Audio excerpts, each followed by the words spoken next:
It's Tuesday, February 7th, 2012. I'm Rim. I'm Scott. And this is Geeknights. Tonight, Elevator Source.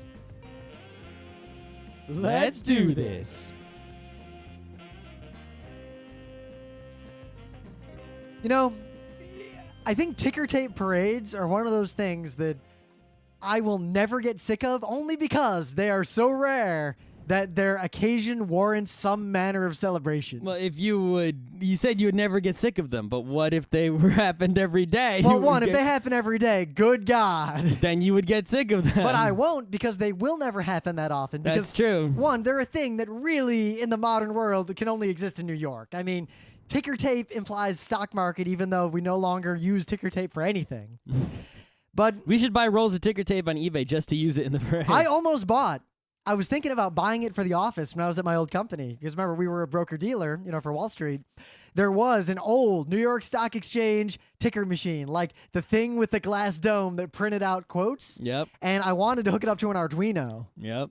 And I didn't do it because it only cost $100 and like $1,000 of freight shipping. Yeah. But now I'm wealthier, and I'm poking around again to see if I can find one, and maybe I'll buy it. Use someone else's money to buy it. Yeah, I'll put it on the corporate card, put it in the office, and hook it up. I think that'd be really cool, and I think my company's hip enough to where they'd be okay with me doing that. Okay. I want to go for it. But yeah, the Giants won the Super Bowl. Oh, take that, every other state. You suck. Yeah, fuck you guys. Our state is clearly superior at the Empire State. We've got not one, not two, but 3 football teams. And one of them won the Super Bowl. The other 2 suck balls. Yeah. It was actually a pretty good game, too. Like, I was impressed. And also, it's worth noting, this Super Bowl was just free to watch online. Yeah, because NBC is not as dumb as the other TV networks. I would wager. I wonder. I can't wait to see all the statistics for like how many people watched it online. Oh, versus... we already know that for a fact it was the most watched TV program in the history of the world. I think that was due almost entirely to the fact that it was on the internet for free. Possibly. Now, I do know what was interesting is that the commercials, the so-called famous Super Bowl commercials, were not as crazy as they used to were be. not on the internet stream. Nope. And I bet, I don't know, I didn't research this. For all I know, there's some news article explaining why, and I'm just stupid because I didn't research it. Because they sell those ads for different prices. I'm also betting that the networks refuse to allow it under any conditions because every network knows. That's not true because, number one, a lot of those advertisers just put their commercials on their website. Oh, they do, but before the Super Bowl even. And two, normal people, I think, don't realize this and watch them at the Super Bowl, but that's going to disappear, within a few more years. 2, you can go to NFL.com/videos and watch all the ads. True, but they specifically were not in the stream. Instead, they showed one ad Over every and over. time. Yeah. Well, I mean, 2 ads. That's if you watch, because it's NBC. So NBC usually does Sunday Night Football, which is 1 game a week. And that's how I was watching football when we were in Beacon, right? Yeah. And they've been doing that for years.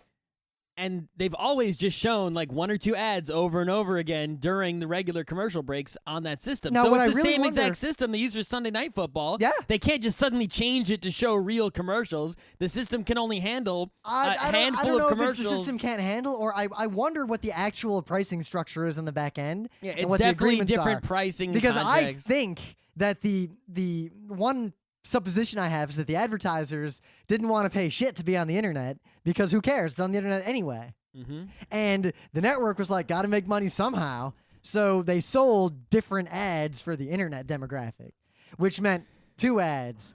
I think they were just doing the same. It's big businesses to just have systems and routines, and they don't change them unless but someone here's what's fights for it. interesting. So their That system ad system did not work. So every time it cut to the ads, most of the time it would like freak out, and I could still see one of those camera angles, like all the extra camera angles we had, pointed at the field, just kind of showing what was going on while the ad was happening. Yep. And 2, the ad wouldn't play; it would like get stuck, or the thing would hang for like 30 Was it still seconds. using Silverlight, or did they change it to Flash yet? I don't actually know. I didn't pay attention. Yeah, because it used to use Silverlight, and then it was Flash. I'm pretty sure it's Flash, because But the last time I basically- watched it, they had all these Adobe ads. It was a 50-50 shot every ad cycle if the ad even played. Yep. And but the football stream was perfect, like 100%. Well, you had Fios, right? Yeah, of course I have Fios. Yeah, In fact, we were streaming the Super Bowl and the Puppy Bowl simultaneously. Yeah. And in a third window, we were watching YouTube videos whenever ads came on. Yeah, I mean, if you don't have FiOS though, the quality could get pretty awful. Yeah, but I have FiOS. That's right. And you know what? If you don't have FiOS, that's just really sad. Well, Unless the you're at thing is, university, then even- you're just really happy. Even FiOS is shit compared to the real internet that other people have. Like in the Netherlands, where people have gigabits. yeah, except for the fact that all the content is overseas, so they still have high latency. It doesn't matter. It's so fast. Yeah, there's trouble though. I'd love to see you Netherlandsians play Counter-Strike with They me. do on European servers, which there are plenty of. Yeah, play with me on my server. They don't want to play on your server. Yeah, they do. No, they don't. But yeah, the Super Bowl was good, and once again, not to harp on this point, you nerds who, go out of your way to say, I don't care about sports. You're the same as the people who are like, I don't care about Battlestar Galactica. Why is everyone tweeting about it? Why do you nerds care so much about Battlestar Galactica? I mean, it's like no one's making you like it, even though I could make an argument as to why you should care about it, and it's not dumb. But I saw so many tweets. It was pretty much mostly Twitter. People explicitly. Well, what's the demographic of Twitter? Any people I follow on Twitter. Yeah. Were explicitly going out of their way to make a tweet to express their dislike, ignorance, distaste, or whatever. They were like tweets that ranged from all you morons shut up about football, I'm paraphrasing obviously, Yep. to her there's some superb owl going on, stuff like that. And it's like, listen, no one makes tweets that are like, heard there's some pony shit Yeah, they going do. on. Listen, you nerds, it's the same thing. Every time you rage because someone tweets like, I don't like that gay My Little Pony BS, nerd, furry, whatever, that's exactly what you're doing. It's haters gonna hate. Yeah, you know That's what? all it is. So stop, Football is a better game. But it's than weird because most video games and board games. the reason this is different though is because when nerds hate on other nerd things, right? Some guy who likes the Skyrim's hate is like, why is there this pony mod, gay pony guys? And then someone who likes Call of Duty is like, man, Counter-Strike, so bleh, right? It's nerds hating nerds on nerdy things. So they're all, whenever that happens, nerds recognize that and they go, haters gonna hate. But when nerds are all collectively like hating on the sport, like no one's being like haters gonna hate. They're just being like, yeah, that's okay. We all hate that. And I'm like, no, football's a nerdery too. Those people just aren't talking to you at all. Sound body and sound mind are very important. That's right. So, football's the same Don't be hating. shit. Don't be hating, kids. It's all cool. Yeah. Except for furries, I guess. No, furries, no. So I got a bit of a geek bite here. A geek bite. Whoa. I got a geek I bite. got actual news. Because, while Scott hates on most games and won't play them, haters gonna hate. I actually did buy Deus Ex when it was like $14.99. And I bought Deus Ex when it was like $2. Well, the new Deus Ex. Oh, yeah. Deus Ex If I Human didn't like the Revolution. first one, why would I spend $15 on a sequel that came so many years later? What didn't you like about the first one? It's unplayable. In what regard? I'm curious. I couldn't even beat level 1. Okay, you know even what? though I tried to beat level 1 every different possible way So, Scott, with a fac. I'm going to say this. There is no reason, unless someone is one of those hardcore people, kind of like how you don't need to go back and play the old Fallouts. You just need to know they were there. You don't need to go back and play the old Deus Ex. You just need to know it was there. But you know But the what? point is, people rave about that game, and they're always like, "Oh man, playing Deus Ex again, so awesome." Scott, you know what? I'm full of shit. gonna play the hater game. I rave about Mega TF, yeah. Mega Team Fortress. You know what? Compared to modern games, that game sucks. No, we should fucking It's play that game. It's un-fucking awesome. It is playable. not unplayable by Except any means. to people like us. Scott, do you remember If you how just to had write a a mod- fucking script? That just saying, I was about to say before you interrupted with your, do you know how to write a script? The only thing the game is lacking is an appropriate control configuration interface. If it had that, it would be all set. I think you forget how poor the graphics are in the Quake 1 engine. They don't need to be that good. They're kind of like how I played Doom. Can I tell what class the other guy is? Can I fly across the 2-port without Kinda. touching the bridge? Can I you really? rocket a guy in the face? Scott, could you ever actually wall run in Team 4 Mega TF? I could do in Doom 2. Yeah, Doom 2. Do they still have the nuke grenade thingy? And Otis? Anyway, Deus Ex Human Revolution.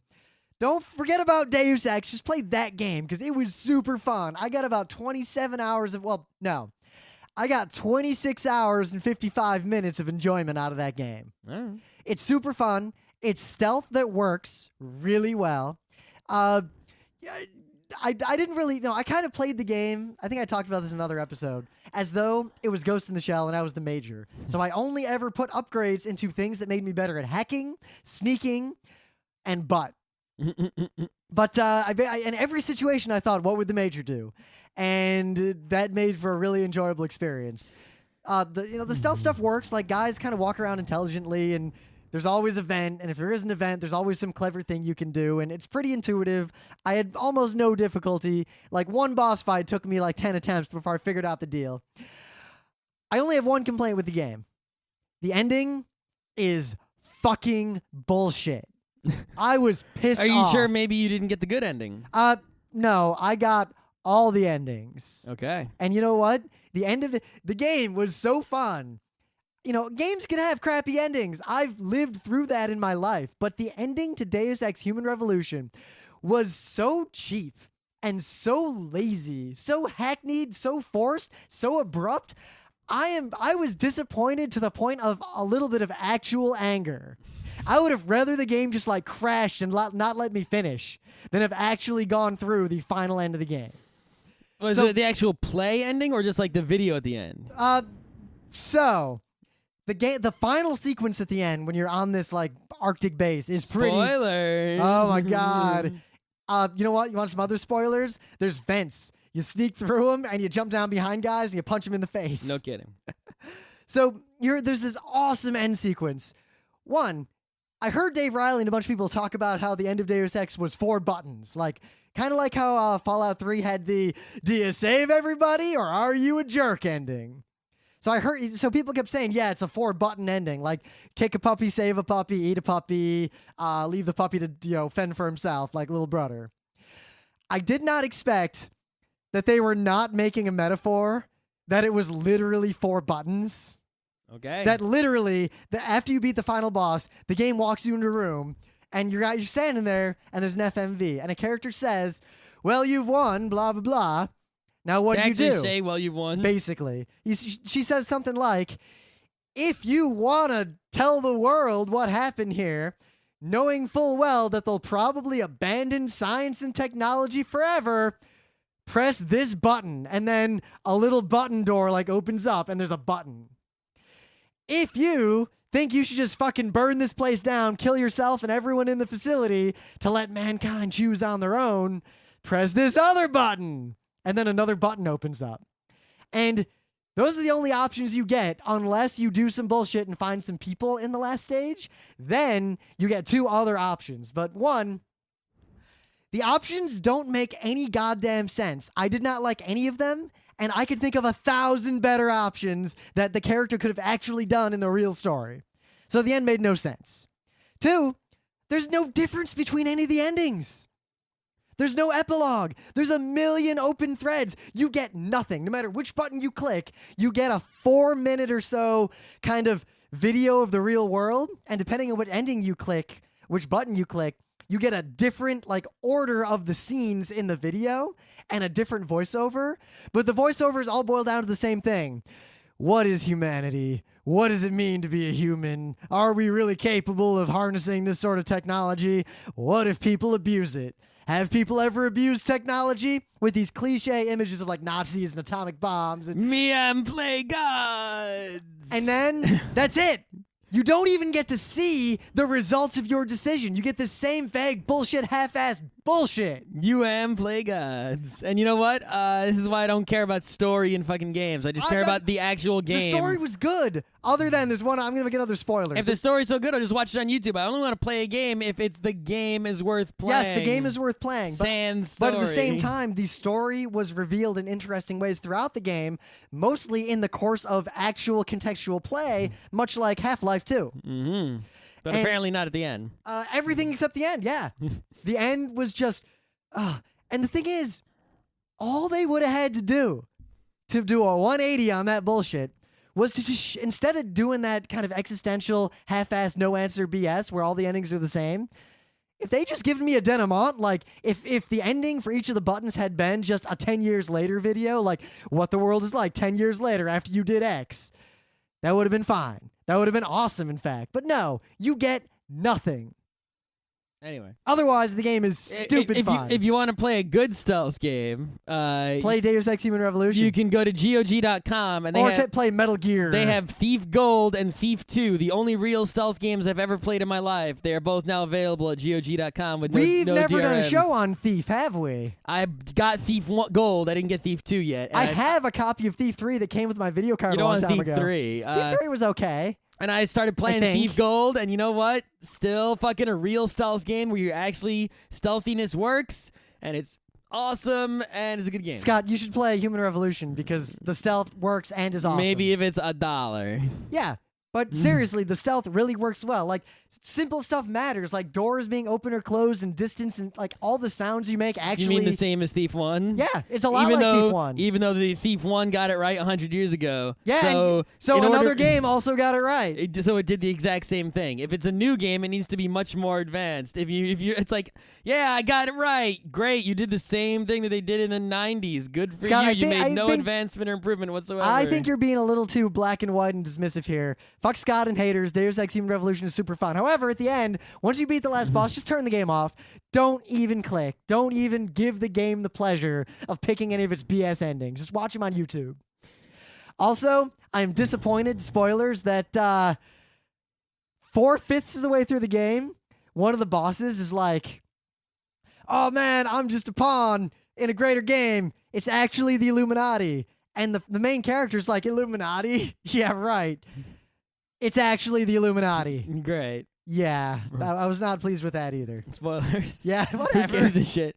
Yo, so you want here's spoilers? This is RoboCop Ghost in the Shell, the game. Who cares? So here's a real game news, right?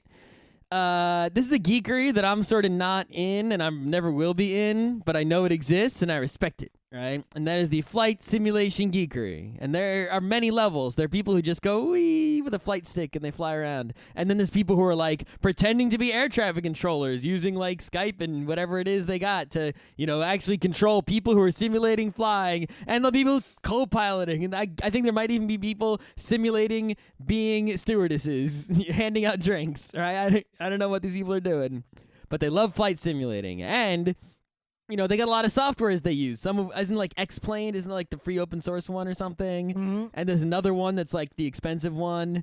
But anyway, I remember back in the day, it was all about Microsoft Flight Simulator, right? On MS-DOS. Because it came with your computer. You just had it. And that was something that Microsoft kept going. I mean, they had other things in that line, like Microsoft Golf, which is a golf simulator, but that didn't, that died. But they kept going with Flight Simulator. I think they actually had Flight Simulator X. I think they had like a ton of versions of it. But then it sort of died. But now they're coming out with Microsoft Flight. Not Flight Simulator, just Microsoft Flight. And it's going to come out on February 29th, the end of the month, the leap day, and it's going to be free. Not free like, the free-to-play, but you can't actually play, it's really free, and the only thing they're charging money for is like add a plane, add the rest of Hawaii, add, stuff like that. And it's like, if you just want to, the free area gives you a bunch of planes and a bunch of places to fly. And if you don't important thing is if you don't want to fly a particular edition of a particular airplane on the extra Hawaiian islands, the BG better be in there. Right? BG's a pretty good plane. You don't need to pay any extra money. And you know what? If you're really crazy about it, it's actually not crazy expensive. It's like, oh, you can get the Hawaiian Adventure Pack for $20. And it's like, oh, okay. I was really into flight simulators. It's a lot more going to be like that train thing that's on Steam. Yeah. It's going to follow that again, if I model. could get that and all its DLC for like $1, I'd buy it. But I mean, for free, for a game that you just play locally, really, I'm definitely going to at least try it. I'm not going to get a stick or anything, but I'll use my mouse and keyboard and fly around and see what happens. I would need a stick because I was really for into flight $0, simulators back when I was a kid, and I was seriously courting the idea of getting a pilot's license. Yeah, I'm not going to do it for serious, but I'll try it for free for a few minutes. Why not? I'll let you in on a secret. Flying planes is actually boring, really easy and boring for the most part. Yeah. Unless you're in an ultralight or something. But anyway, yeah. it exists, and it's pretty cool. It's a thing. So one other piece of gaming news. There were rumors, and this was going along for a while, but I ignored it because GameFly, who cares, and Direct to Drive, who cares? And then I was cleaning out my inbox, and I found an email I never noticed where Direct to Drive was like, yeah, we got bought by GameFly, and you can't download your games anymore. Now you have a GameFly account. So I was like, wait a minute, why would they email? Oh no, I bought a direct-to-drive game like forever ago. I bought Bionic Commando Rearmed. And sure enough, I cannot download it from direct-to-drive. They're gone. I also can't download it from GameFly because they haven't migrated their whole catalog yet, and they've refused to give an ETA and when they will. 2, I don't think they're actually going to migrate Bionic Commando Rearmed because it doesn't even show up in their normal catalog. Yep. And this just reiterates, 1, fuck you, GameFly. I only have an account because I'm trying to get my one game that I legally own downloaded from your bullshit. So far, I can't. Your customer service has been worthless. How many stories do we need of fucked by DRM, pirates get better service than people who pay money, blah, blah. How many, it's the same story over and over again. But Why now I got repeat fucked it? by it, so really... Why repeat the story? No, this is why I never buy any game Except on Steam. Because that isn't on Steam. We can trust Steam. Steam has the same problem, though. They're DRM'd and closed, but we can trust them not to fuck up. There's 2 reasons. 1, I trust them to do the right thing if they have to, or they're forced into a weird situation. 2, so many people rely on Steam. I am confident that if Steam went away or turned evil, that shit would be cracked right away. Yeah. But, who even uses GameFly? There are people who use it for the game renting service where they mail you discs. Oh, I used to use Red Octane for that, which was actually send me a PS1 disc that I copy and immediately mail back that day. Right, but here's the thing. What's going to happen? There's rumors going around about the Xbox 720 and how it won't let you use used games. Oh, we've known this for a long time. The entire media industry. But it's like, well, first of all, Steam already doesn't let you use used games. 2, I don't have any Xbox games that are on a disc except Rock Band 3 and the ones that came with it. Yep. Oh, and Street Fighter. That's it. It's like I'm probably not going to buy any more disc games I'm not even renewing Xbox Live Gold because I don't fucking use it. Me either. Right, it's like I'm not buying a disc game That's a pretty much separate ever. thing. All the best games are download games, which I can't sell used anyway. But even more interesting, there was some court case I read about on Slashdot where there was some company where what they were doing, I think it's called Redigi, and it's like you sell your used iTunes music to other people, and they have some clever way where it removes the song from your iTunes account and deletes it so you can never have the song again, and it gives it to the other person. And so you can, it's like, I don't know what kind of crack they're doing, but they have a thing where you can sell your used, legally purchased iTunes music to other people with your right of first sale. And it's going to be in the court was like, yeah, okay. And it seemed there was a slight, tiny bit of momentum going in the direction of the people who were, doing this. So Very interesting. it's going to be interesting to see what goes on here.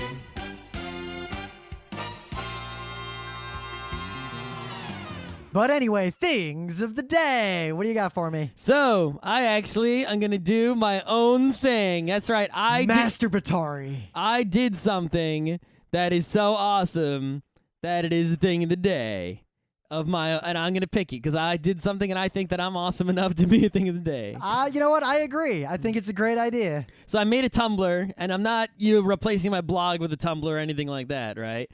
I just made this Tumblr for one specific purpose, and that is a Tumblr consisting only of video game meat. That's it. Meats from video games. It's pixelmeat.tumblr.com, and every day I got a JPEG or something of a meat from a video game. Like, we're going to have mostly Castlevania going on here, but for now we got some variety. If you know of any video game meats that I have not yet covered, please send them in because I don't want to run out. The well's drying up fast, surprisingly. Yeah, it's, it's got it's not really drying up. The Dungeons and Dragons game and/or Golden Axe. I thought of those already. They're already. I have a list, but I've already thought of the Dungeons and Dragons arcade games and the Golden Axe. Gauntlet. I already got Gauntlet on there. Got Gauntlet on there. I'm sure the thing is there are multiple Gauntlet meats I can go for, but here's the one I've already got, is the one with the plate and the beer next to it. That's my favorite one. That's a good one. Yeah, you love to shoot it. But yeah, if you know any video game meats, please send them in. There's a submit button on the side. It says submit meat. Submit your meat. So, thanks to My Little Pony, I discovered a genre of music that I guess I could have extrapolated, but I never thought about it. Because I'm a big fan of swing. And I'm a big fan of big band and stuff like that. I'm really a big, the Squirrel Nut Zippers were actually one of my favorite bands, like when I was younger. And I never thought to combine that with techno because half the genres of music out there are You combine everything with techno. What are you talking about? take genre X, turn it into techno. I never thought to do it with swing, and apparently there's a huge genre of music called electro swing, and someone made a PMV to a song by a band called Caravan Paradise called Clash, and the PMV was awesome, and the song was awesome. So I search for them and I find their normal video. Well, I guess the link to the actual full-length song, and it's all pony comments there. The band, this Parisian band, was catapulted to American fame due to My Little Pony, and they're fucking awesome. This is a great song. It's been stuck in my head. I've been playing it like every 10 minutes for the last 2 days. We'll see how long it takes me to get sick of it. I found them on Spotify. I found all these other bands. I am totally pumped about this. Mm-hmm. All right. In the meta moment, PAX East is coming up. If you didn't get a ticket, well, we You told can- you. You can buy 3 stupid one-day badges, but Or if I it's think not it's too dumb. late, you can take up the black and or the blue. They shouldn't even sell the stupid one-day badges anymore. It should They just shouldn't. be 3-day only. You could try to be an enforcer, but otherwise you're not going. And you know what? If you don't have hotel room, good luck staying by the Heinz. Yeah, where Anime Boston is. Yeah, but we will be at PAX. We will also very likely, as long as we can work out the scheduling between the two, be at Anime Boston. For at least a little bit. Yep. Probably around dinner times. We're trying to work out a deal. Well, we kind of did work out a deal where if we're going to be at Anime Boston, it's going to be around dinner time so we can get away from the horde of PAX and eat on Newbury Street. Yeah, where the good food is. Yeah, because I love PAX. And the BCEC has some good restaurants, but not enough of them. Well, the thing is, right, Anime Boston usually, tries to give us money that we don't need. Instead, if they pay for cabs, it'll be about less monies than that. I don't want either. As long as I have an excuse. But I'm worried about speed because I want to get back to PAX after Anime Boston and dinner so that we can then play games. Yep.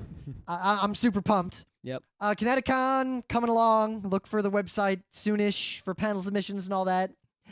Yeah. Check out our YouTube. Check out all our stuff. Yep. We got stuff. We played with our friend Chase and some other people a game that brought us up to 28 randomized floors to stop on. A thrilling co-op experience. Realistic elevator physics. Cunning, state-of-the-art AI that really goes into the elevator and waits. And real moral choices. What floor do you get off? Do you ever get off? We played a mod for Half-Life 2 called It was the thing of the day. Elevator recently. Source. We actually played it. It was a recent thing of the day. We played it once through. It's pretty good. Yeah, but we'll talk about it. It's worth doing once. Yeah, here's the key. Don't do it by yourself. What you got to do is that's lame. get a bunch of friends, like at least 3. Who've never done it before. Who have no idea what this is. Get them to install. You got to have Gary's mod. You got to have a Half-Life in the episodes. Yep. Half-Life 2, obviously, and the episodes. And install this mod. Pretty straightforward to install. Start a server. Everyone joins it. Set all talk to true so you can all chat with each other because the key is to be able to talk with voices while you're playing. Mm-hmm. And the game is just, you're in an elevator, and shit happens. I mean, you don't really do anything, right? It's like basically the way it works, you join the server and you all start in this lobby, right? And if you're standing there and if you get in the elevator, the game will start. So pretty much no one gets in the elevator until everyone's there. Then you all get in the elevator together. Then the elevator just goes on its own and it stops at floors. And on each floor, something happens.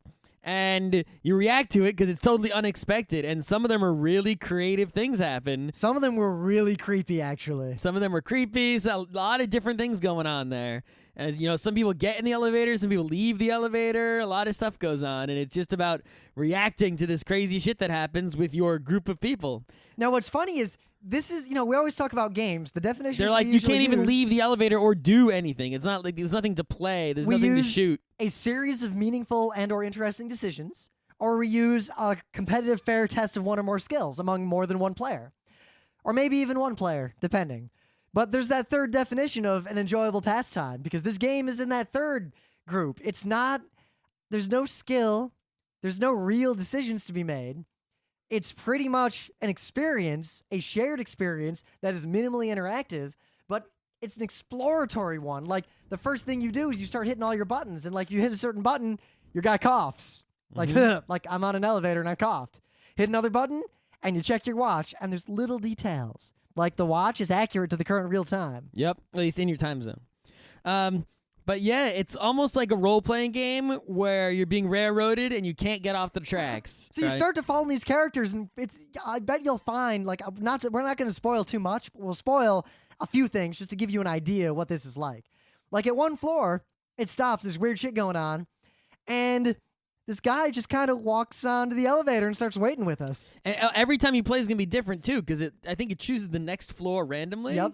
And so... You never know. This guy had a name. Like, you look at him, and he's got a name. He's just standing there. So, of course, everyone walks over to him, coughs on him, and then kind of walks around him in a circle for a while. I love the guy who got on later with the shotgun and just kind of kept looking at us warily the whole time. Never shot anything. I was waiting for him to just fucking shoot us. Yeah. Like, I really don't want to spoil because there's not that much to this game, but I will say this. Well, we didn't even see all the floors. There's plenty of floors we didn't see. But it's exploratory in that at some point you eventually do get off the elevator. And what's interesting is that this is where you see this kind of exploratory gameplay really shining, even though it doesn't fit the usual definitions of game that we use when we're talking about games we like or are good. You'll hear things like everyone, like, as soon as you can get off the elevator, everyone fucking runs. And it's just like running around like, oh my God, look at this. Oh my God, look at this. Because you've been stuck in this elevator and you couldn't do anything. Suddenly you're in a place where you might be able to do something and look around. So you're just like, oh, finally, oh my God. Like, I hear Chase in one corner is like, oh my God, check out this skull. Oh, wait, I can pick it up. And meanwhile, I'm in another room. I'm like, there's a slot machine. Guys, it works. Oh my God, I'm playing. And there's a pool table and a blender. I went to the fridge and got like an orange out and blended it. And lots of fun stuff was going on. Even though that stuff is, if you think about it, okay. It's really blending lame. in orange is pretty lame, but it feels like one of those like old Quake 2 mods or something, or like a machinima almost. There's not much going on, but sharing that experience with other people, it shows that, Scott and I are pretty fucking jaded. Where, this game didn't do anything new, but it proves that a well-executed simple concept, even if it's just a retread of existing known ideas, can still instill in someone that childlike wonder of, oh my God, I got the pool table to do something. This is so awesome. I pushed a button and a thing happened. It's like the oldest, amusements in the world, or walk up to a thing, push a button and a thing happens. And part of it too is that you're so constrained that, you're on the elevator for a while between floors and you pretty much explore and start to like examine every tiny goddamn detail in this entire game. Like, you will start examining, like, the buttons. You'll be hitting every button on your keyboard. You'll, like, duck and look at every object from every possible angle. And you've got to have a bunch of people, and you got to play it together. You got to have this shared experience. You got to have voice chat. You've all got to be engaged. And I think everyone should play it. The only problem is you got to own Gary's mod, which if you don't, it's like $10. Yep. I don't know if this experience is worth $10. No, but if you use Gary's mod for other shit, it might be worth $10. Yeah. But actually, I was thinking, it's really similar to those things where, you get in one of those like those amusement park rides where you sit and it drives you around, and you shoot at like the pirate, and he goes, yeah, it's like you just see stuff. But if you shoot a thing, then it doesn't, then it does something. So it's like there'll be a barrel, and you shoot the barrel, and a pirate comes out and goes, "Arr!" And then it's basically that. It's basically that. And maybe we should make one of those in Gary's mod. Where you get in a car and you get in a tram, because Half-Life loves trams, and you sit in it and everyone has a gun, and all you can do is shoot at things outside the tram, and if you hit a thing, it does something. This game also falls into that category, much like Passage or Covetous. These games that they're all like, they bridge the line between an interactive game and an interactive art installation. Like, this is more installation than a game. Mm-hmm. But yet, it kind of proves that the line is not nearly as well defined as a lot of people would like to lead you to believe. Mm-hmm. And it is really telling how much we enjoyed it, despite the fact that it pretty much does everything that we say is shitty about games.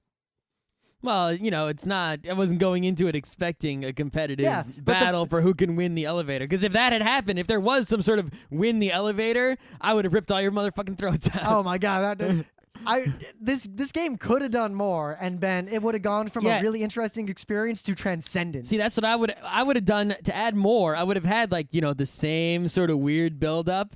And then some sort of thing like maybe you're split up and it's like, I don't see you guys. I still see you guys. Some confusion, and then maybe like some sort of actual competition, like someone sees a note on their screen or things like that. get the people to do something, and then like someone wins and gets to see stuff the other people didn't see, and they try to take screenshots of it to prove it, and shit like that. Yeah, I thought something weird happened. I was taking screenshots because I got separated from everyone, but it was just I got teleported back to the beginning of the game. It wasn't anything special. But for a second, I was like, guys, oh my God, I'm somewhere weird. Let me get some screenshots. Oh, wait. Oh, fuck. Yeah, because you can just ride the elevator again. Yep.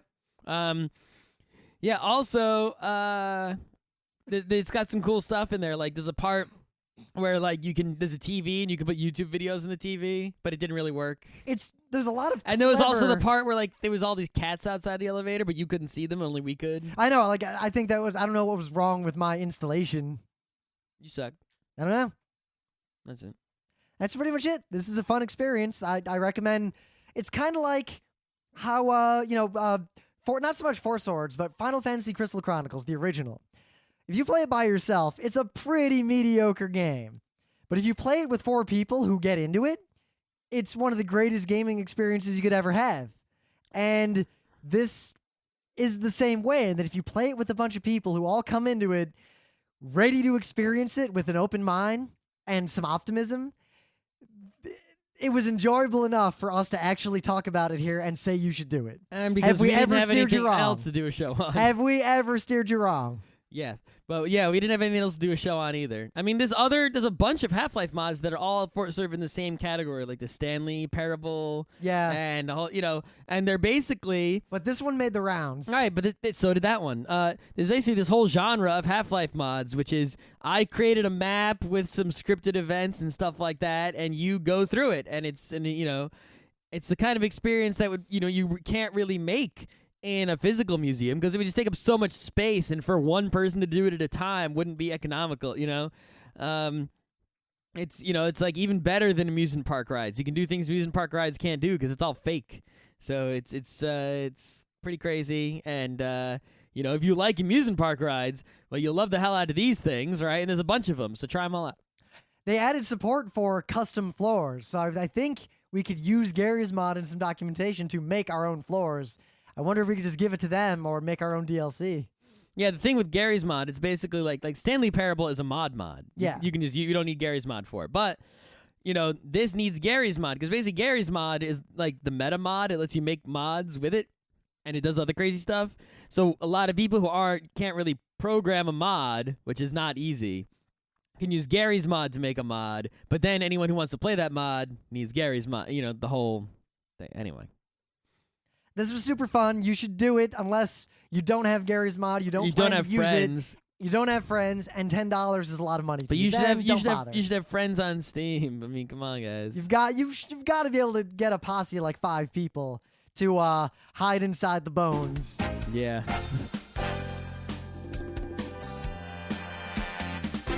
This has been Geeknights with Rim and Scott. Special thanks to DJ Pretzel for the opening music, Kat Lee for web design, and Brando K for the logos. Be sure to visit our website at frontrowcrew.com for show notes, discussion, news, and more. Remember, Geeknights is not 1, but 4 different shows. Sci-Tech Mondays, Gaming Tuesdays, Anime Comic Wednesdays, and Indiscriminate Thursdays. Geeknights is distributed under a Creative Commons Attribution 3.0 license. Geeknights is recorded live with no studio and no audience. But unlike those other late shows, it's actually recorded at night.